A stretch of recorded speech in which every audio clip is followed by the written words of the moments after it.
Hello साथियों, नमस्कार। मेरा नाम धोनी यादव। आप लोग देख रहे हैं रक्षा न्यूज बिहार। और रक्षा न्यूज बिहार आज लेकर के आया है बहुत ही बड़ा मुद्दा। और मुद्दा यह है कि हमारे देश में इतना बेरोजगारी है, उस पर कोई सवाल नहीं कर रहा है। सत्ता में बैठे सत्ताधारी कोई सवाल नहीं कर रहा है कि हमारे देश में किस प्रकार का बेरोजगार लोग बैठे हैं, उस पर कोई सवाल नहीं कर रहा है। तो मैं आज बीजेपी से सवाल करने जा रहा हूं और सवाल मेरा ये रहेगा कि आखिर आपने जो वादा किया क्या आपने पूरा किया?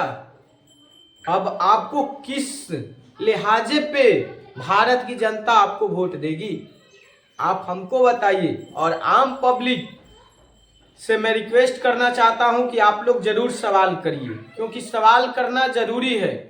हमारे देश में बेरोजगारी इतना बढ़ गई है जिसका कोई अंदाजा नहीं है, और उस पर कोई चर्चा नहीं कर रहा है। बेरोजगारी पे पता ना क्यों कोई चर्चा नहीं कर रहा है।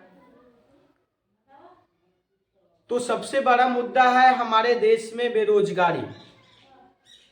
और जब बेरोजगारी हमारे देश में ही है तो फिर हम तो सवाल करेंगे जो सत्ता में बैठे हैं सत्ताधारी, उनसे। और दूसरा मुद्दा आया है यहाँ पे ईवीएम को लेकर के। अब चुनाव 2024 में होने वाला है और उससे पहले अलग अलग पार्टी यानी विपक्ष की अलग अलग पार्टी अपनी आवाज बुलंद करने का प्रयास कर रही है ईवीएम को लेकर के। बताया ये भी जा रहा है कि जो ईवीएम द्वारा घोटाला बहुत बड़े पैमाने पे किया जाता है और ईवीएम द्वारा ही बीजेपी अपनी सरकार बनाती है। तो इस पे आप लोग का क्या राय है, ये आप लोग बताइएगा। विपक्ष के कुछ पार्टियां ये भी बोल रही है कि बैलेट पेपर से चुनाव होना चाहिए, क्योंकि ईवीएम में गड़बड़ी, वोट डालते हैं हम कहीं और चला जाता है कहीं और। तो मैं देश के सभी नागरिक से अपील करना चाहूंगा कि आप लोग कमेंट दीजिए, कमेंट में जवाब दीजिए कि ईवीएम से चुनाव किया जाए या बैलेट पेपर से। रही बात कि बीजेपी सरकार से कितने लोग को रोजगार मिला है, ये भी आप कमेंट में दीजिएगा। और कितने लोग बेरोजगार हैं ये भी आप कमेंट में दीजिएगा, क्योंकि सत्ता में जो रहेगा सवाल तो हम उसी से ना करेंगे, जो सत्ता में नहीं रहेगा उससे हम सवाल क्यों करेंगे। रही बात राम मंदिर को लेकर के, मैं कुछ नहीं बोल सकता हूँ।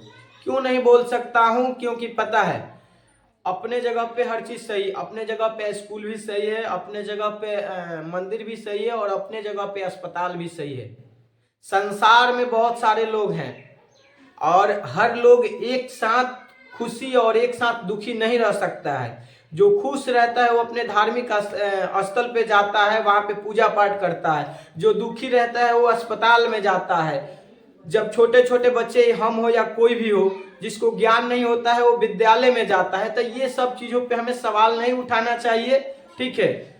और मैं बस सवाल उठाऊंगा बेरोजगारी पे, क्योंकि बेरोजगारी पर सवाल उठाना बहुत जरूरी है।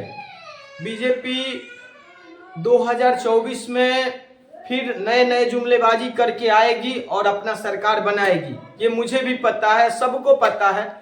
बट हमें लग रहा है कि विपक्ष ने इतना तंज कस रहा है लोग कि हमको नहीं लग रहा है कि अब बीजेपी की सरकार हमारे देश में बनने वाली है।